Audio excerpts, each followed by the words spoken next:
Welcome to Islamic Life Coach School Podcast. Apply tools that you learn in this podcast and your life will be unrecognizably successful. Now your host, Dr. Kamal Akhtar. Hello everyone. So good to be here. Peace be upon all of you. Today we are going to talk about weight loss in the setting of Ramadan. In my training as a weight loss coach, we are taught to allow urges. CTFAR, circumstances, generate thoughts that lead to feelings, that fuel actions, that generate the result we're living in our lives. Urge is treated as a feeling in the F line, and at Islamic Life Coach School, we allow all the feelings, we make room for them. What about feelings of anger, fear, sadness? Yes, we allow all of them. Allowing feeling does not mean asking you to act on them. There are 3 ways to deal with the feeling. Number 1, you avoid it or you resist it, meaning a feeling of anger or sadness is coming up for you, but you ignore it and try to suppress it because you don't want to feel that way. Number 2, you act on it, meaning you're excited, you clap your hands, you're sad, you cry. This also includes reactions from a feeling of anger and fear or frustration. Number 3, you allow the feeling. Previously, we have talked about this in much more detail, but allowing an emotion is to allow the sensations it creates in your body. That's it. If I ask a client what it would feel like if you allowed anxiety, they would almost always say that I would get up and do this and this or yell and be reactive. They start describing actions based on anxiety, which isn't what I was asking at all. I was asking the client what would it be like if you allowed anxiety in your body.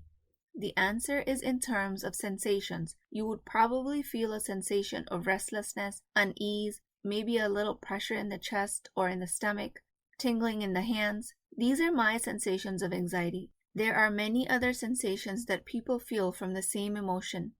The trick of allowing an emotion is to tune into the sensations that the body is experiencing, and you will see that they will resolve themselves. There is a huge difference between a sensation and an emotion. Sensation is an example of a pinprick you feel or a burning sensation you might feel from a hot stove. Sensations are different than emotions. Emotions generate sensations. If you don't act out on a feeling or if you don't resist it, the emotion itself is harmless. The same applies to the emotion of an urge. So there are 3 ways to deal with an emotion: act on it or react from it, resist it, or allow it. So how is allowing the feeling of an urge related to weight loss? I'm going to teach you everything that it has to do with weight loss. Ramadan is such a blessing for us that we get to train to live without the things that otherwise are considered necessary, like food and water. This training is a part of allowing an urge. Unfortunately, like any other feeling, we only know how to resist it or avoid it. And after sunset, when we've resisted the urge to eat all day, we binge eat, which is a reaction because we've been suppressing the urge to eat all day. So most people don't lose weight in Ramadan. Some people actually gain weight. And even if you do lose weight, it's temporary and it comes back with a vengeance. I am not a religiously trained scholar. I cannot come close to describing the spiritual benefits of Ramadan. I can't come close to even describing the health benefits. I'm only focusing on one tiny aspect: how we can use fasting to lose weight. This might seem selfish to some, but for others, for those of us struggling with emotional overeating, this is a lifesaver. So I pray that in this podcast, I'm able to relay my message clearly so everyone listening can benefit.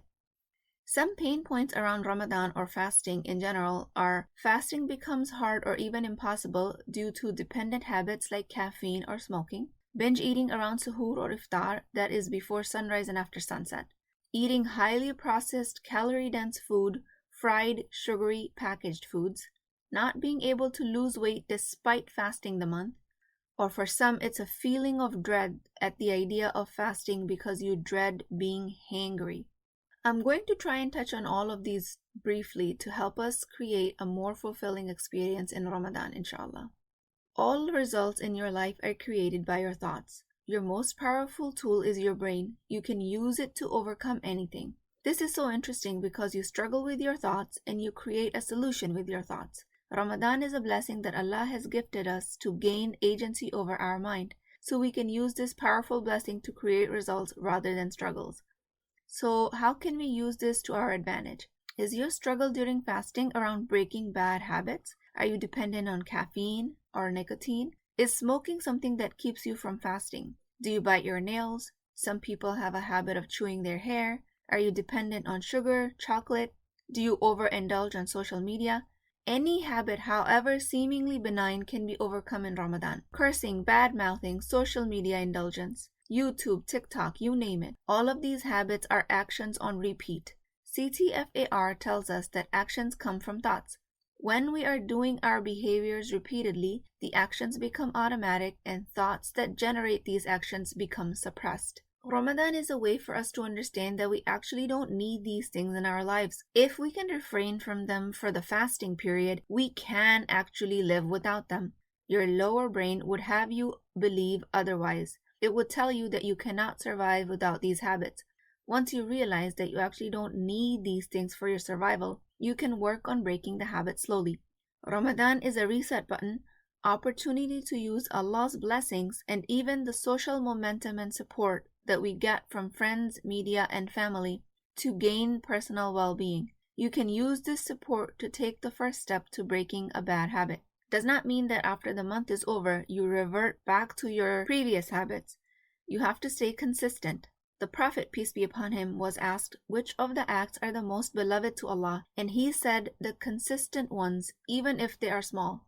So, end of Ramadan is no green light for you to drop your consistency. Stay in mind management mode all year. Stay consistent. That is the most beloved deed. If your struggle is that it is physically difficult for you to tolerate hunger or thirst, then remember, being hungry or thirsty for a short period of time will not kill you. Every wave of these elevated sensations of hunger and thirst pass. It only hurts you if you resist it. Tune in to what your body feels like during that episode of elevated hunger. Hunger being a pain point for some is just reactivity from the sensation of hunger. What would happen if you just allowed hunger? If you have an urge to eat during fasting, we perpetuate it by avoiding it. Tune into the feeling of hunger, the sensation of hunger, and allow it. Tune into the headache from the caffeine withdrawal and allow it. The more you acknowledge these sensations, the smaller they get. Yes, headache and hunger pains are real, but mostly we perpetuate the experience by becoming a victim to these sensations. If you allow it, you will not react to it, which is what we mostly regret long after the headache and the hunger pain is gone. If your pain point is hunger, try allowing it, and InshaAllah, it won't be as bad. When you are hungry, that's your body's way of telling you time to eat. When you have an urge to eat, it's your lower brain's way of telling you to find satisfaction with food when you have an uncomfortable emotion like guilt or sadness. Urge is different than hunger. Urge can come even when you're not hungry, meaning urge can come even in a full stomach, like an urge to eat a cookie. Urge is a feeling or emotion. Hunger is a sensation that an empty stomach creates. In both cases, in case of real hunger and in case of the urge, the sensations generated by both of them can be allowed. Outside of Ramadan, and for most of us all throughout our lives, we've been eating as an answer to the sensation of hunger, which is a natural thing. But more tragically, we're eating as an answer to mute our negative emotions, meaning you avoid an emotion by eating. Remember, avoidance is one of the 3 ways of dealing with an emotion. So in Ramadan, we are forced to not eat, taking out the option of acting from the emotion, leaving us options of reacting from it, allowing it, or resisting it. We've already talked about what reacting from an emotion looks like. As for resisting it, for those of us not mastered the art of fasting, it is because we are resisting these sensations. We resist being hungry all day, leading to binge eating at dinner time and overeating overnight, pretty much canceling all of the health benefits of the day, indulging into foods that provide instant gratification like the calorie-dense foods and highly processed, fried, sugary foods. This results in no weight loss or just otherwise feeling or being sluggish throughout the day. Understand that in these cases where hunger is a struggle and it is physically difficult to tolerate at times, being hungry will not kill you. Tell yourself, I'm stronger than hunger. Give yourself room and patience to go through the episode. Be compassionate to your body and to your feelings. You are keeping your body from the most basic needs. Of course it will throw a tantrum. Let it. That is all. It is a tantrum. There are no long-term health disadvantages to fasting, and quite opposite to that, there are actually innumerable advantages. So if your lower brain feeds you, "I'm dying, what are you doing to me, you monster? Feed me," the lower brain is doing what it knows best. It's going into fear mode. It's giving you danger alerts that food is scarce. Chow down and store fat for the time when food will not be available. Your higher brain can embrace that tantrum in its full capacity. You can still choose to eat healthy, nutritious food without the feeling of scarcity. Your higher brain has it completely under control. Your mind is stronger than your body. If your struggle is emotional fear of anxiety, in fear of deprivation from not having food, tell your mind a different sentence. All emotions, including deprivation, arise from thoughts. Your fear of not being able to eat or drink is coming from a thought. It's a lower brain thought in this case. Try and find this thought. What is it that I feel I need to eat? I should eat every 4 hours? Is it I can't go this long without food? What sentence is driving your fear of fasting? Find that sentence and replace it with a different one. That thought will serve you. Fasting cannot physically hurt me. Fasting is good for me. Fasting has benefits. Allah has commanded fasting. You will be surprised how easy it is to retrain your brain by changing one sentence at a time. Pick a thought that suits your needs and practice it. And now I would like to take this opportunity to invite you guys to the 21st century. This is where the scientists have actually caught up to the fact that fasting is good for a human being. After going through roller coasters of non-fat, frequent meal, diet, and exercise fads, science is proving that fasting is beneficial for us, something that was told to us centuries and centuries ago by Islam. On a spiritual level, I tell myself, of course, nothing surprising there. But on an intellectual level, my mind is blown and my faith is reaffirmed. So dealing with the sensations of hunger because you don't get to eat during fasting is a part of the training that the human brain needs.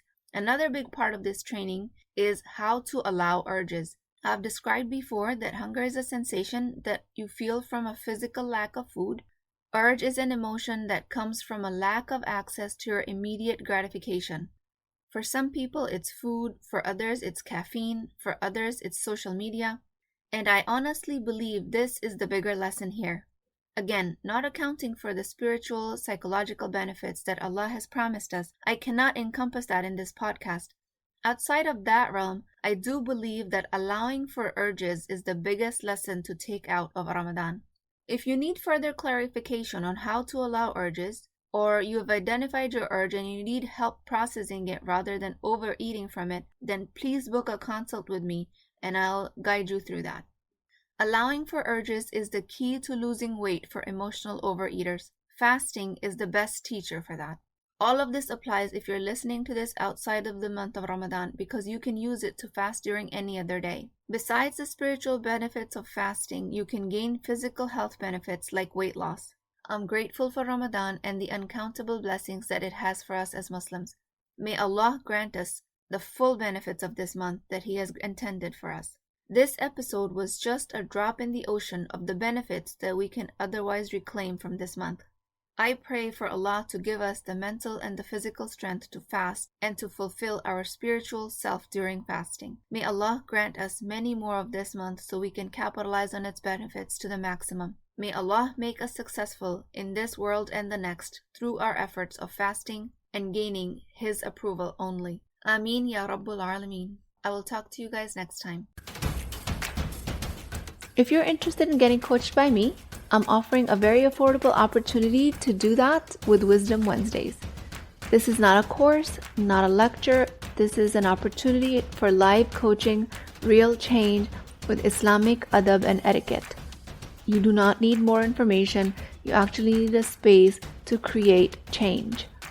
At $19.99 a month, which is the price of takeout dinner, you as a Muslim woman will create confidence, intimacy, and connection without shame or fear of judgment, because your privacy is my highest priority.